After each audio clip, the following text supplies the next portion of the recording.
Shahed 136 Iran का ये वही ड्रोन है जिसकी चर्चा पूरी दुनिया में हो रही है। चौंकाने वाली बात यह है कि सिर्फ $20,000 वाला ये ड्रोन अमेरिका के लाखों डॉलर की एयर डिफेंस सिस्टम को भी नाकाम कर रहा है और अपने टारगेट्स को हिट कर रहा है। तो सवाल यह आता है कि इस ड्रोन में ऐसी क्या खासियत है कि बड़े बड़े देशों की एयर डिफेंस सिस्टम भी इसे रोक नहीं पा रहे। ईरान ने टेक्नोलॉजी कैसे विकसित की, ईरान के पास इन ड्रोन्स का कितना स्टॉक है और सबसे अहम, ये ड्रोन असल में काम कैसे करता है। इन सारे सवालों के जवाब आपको इस वीडियो में मिलेंगे। अमेरिका और इजराइल जैसे दुनिया के सबसे ताकतवर देश आज इस ड्रोन से परेशान है जिसकी कीमत एक कार से भी कम है। एक ऐसी आर्थिक जंग है जहां दुश्मन को एक सस्ता ड्रोन गिराने के लिए अपने लाखों डॉलर की कीमती मिसाइलें खर्च करनी पड़ रही है। ये ड्रोन अमेरिका और इजराइल के सबसे आधुनिक सुरक्षा घेरों को भी भेद कर अपने टारगेट को सटीक निशाना बना रहे हैं और पूरी दुनिया को बता रहे हैं कि आने वाले समय में युद्ध महंगे फाइटर जेट से नहीं बल्कि ड्रोन से लड़े जाएंगे। इस ड्रोन की आवाज एक स्कूटर जैसी होती है, इसलिए इसे फ्लाइंग स्कूटर भी कहा जाता है।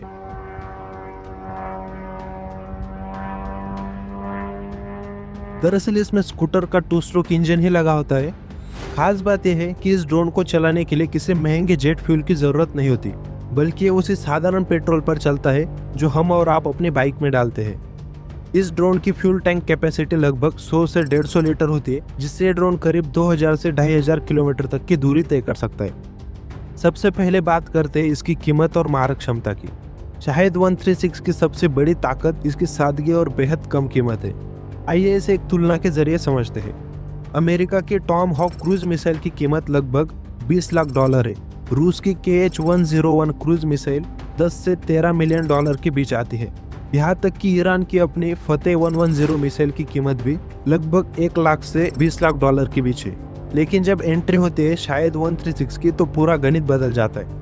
ये एक अटैकिंग वेपन है जो मिसाइल कैटेगरी में ही आता है, लेकिन इसकी कीमत मात्र $20,000 से $50,000 के बीच है। यानी जितने में दुश्मन देश एक इंटरसेप्टर मिसाइल दागता है, उतने में ईरान सैकड़ों ड्रोन लॉन्च कर सकता है। ईरान के पास इन ड्रोन्स का कितना स्टॉक है और वो हर रोज कितने ड्रोन बनाता है, इसकी भी बात हम वीडियो में आगे करेंगे। अब थोड़ा पीछे चलते हैं और जानते हैं कि पूरी दुनिया को हैरान कर देने वाला ड्रोन आखिर आया कहाँ से। करीब 2010 के आसपास ईरान में ड्रोन टेक्नोलॉजी पर तेजी से काम शुरू हुआ और यहीं से इस ड्रोन प्रोग्राम की नींव रखी गई।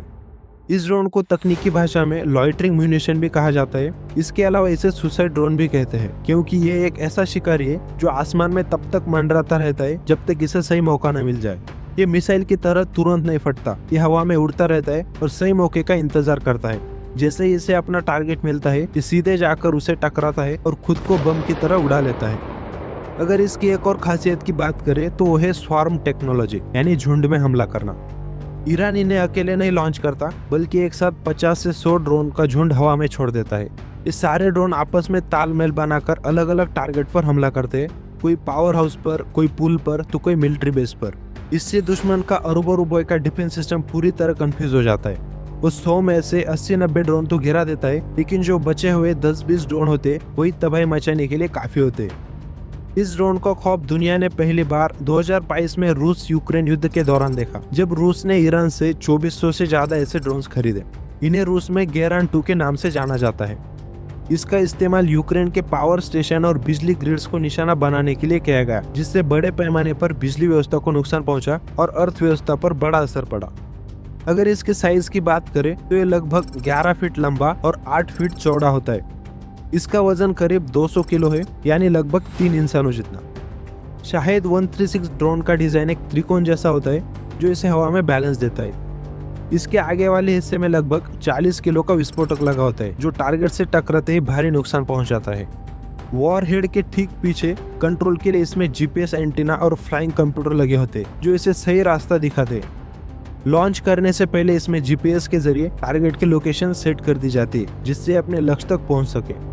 इन इलेक्ट्रॉनिक यूनिट्स के बाद बीच के हिस्से में फ्यूल टैंक लगा होता है जो इसे लंबी दूरी तक उड़ने की ताकत देता है। पीछे इसका इंजन लगा होता है जिससे प्रोपेलर जुड़ा होता है और प्रोपेलर इसे आगे की ओर धकेलता है। ये पूरा ड्रोन सस्ते मटेरियल से बना होता है ताकि इसे भारी संख्या में आसानी से बनाया जा सके। इंजन की स्पेसिफिक बात करें तो इसमें लगभग 50 हॉर्स पावर का छोटा सा इंजन लगा होता है। इसकी स्पीड करीब 185 किलोमीटर प्रति घंटे की होती है, लेकिन इसकी असली ताकत इसकी रफ्तार नहीं बल्कि इसकी रेंज है। लॉन्च करने के बाद ये करीब 2000 से 2500 किलोमीटर तक जा सकता है। इसके निर्माण में कार्बन फाइबर का इस्तेमाल किया जाता है, जिसके अंदर रडार एब्जॉर्बिंग मटेरियल भरा होता है। इसकी आवाज एक पुराने स्कूटर जैसी होती है, इसलिए इसे यूक्रेन में फ्लाइंग मोपेड भी कहा जाता है। शायद 136 को लॉन्च करने के लिए किसी रनवे की जरूरत नहीं होती। इसे एक ट्रक पर लगे रैक से ही लॉन्च किया जाता है, जिसमें एक साथ 5 ड्रोन होते हैं। ड्रोन के नीचे एक रॉकेट बूस्टर लगा होता है, जो इसे शुरुआती गति देता है। हवा में पहुंचने के बाद इसके इंजन चालू हो जाता है और बूस्टर नीचे गिर जाता है, ताकि ड्रोन का वजन कम रहे। रिपोर्ट्स के मुताबिक ईरान के पास 80,000 से ज्यादा ऐसे ड्रोन का स्टॉक्स है और वो हर रोज 100 से अधिक ड्रोन बना रहा है। आज ये तकनीक दुनिया भर के डिफेंस एक्सपर्ट्स के लिए केस स्टडी बन चुकी है। इसकी असली ताकत इसकी टेक्नोलॉजी से ज्यादा इसकी कम लागत में ज्यादा नुकसान पहुंचाने वाले रणनीति में छिपी है। ये पूरी कहानी एक बड़ा संकेत देती है, अब युद्ध के मैदान में जीत सिर्फ उसकी नहीं होगी जिसके पास सबसे महंगी और एडवांस मिसाइल है, बल्कि उसकी होगी जो स्मार्ट, सस्ते और बड़ी संख्या में हथियारों का इस्तेमाल करना जानता है। आधुनिक युद्ध की परिभाषा बदल चुकी है। तो दोस्तों, अगर आपको वीडियो पसंद आई तो लाइक और सब्सक्राइब जरूर करें और कमेंट करके जरूर बताएं कि अगला वीडियो आपको किस टॉपिक पर चाहिए।